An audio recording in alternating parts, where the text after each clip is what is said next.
naimbag na morning tayo manan kakabsat. Dahito nagluto tayo mantikwan. Pinakbit, special pinakbit kakabsat. Hintay mo sa ronong isang kutsa di basit nga sagpaw na nga karni kabsat.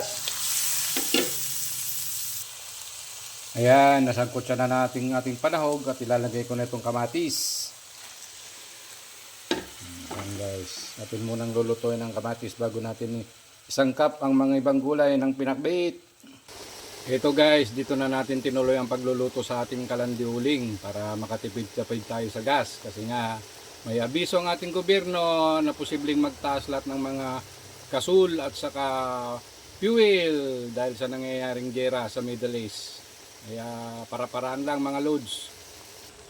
Ayan loads, nilagay na natin yung laman ng kamote para pampalasa sa ating pinakbit. Pampatamis po yan. Ngayon naman guys, susunod na natin yung bunga ng malunggay kasi malambot ng ating kamote. At siyempre, susunod na natin lagyan ito ng bagong pampalasa ng mga Ilocano. Entemeti kabil daddy native nga pariya. Isat. Ayan.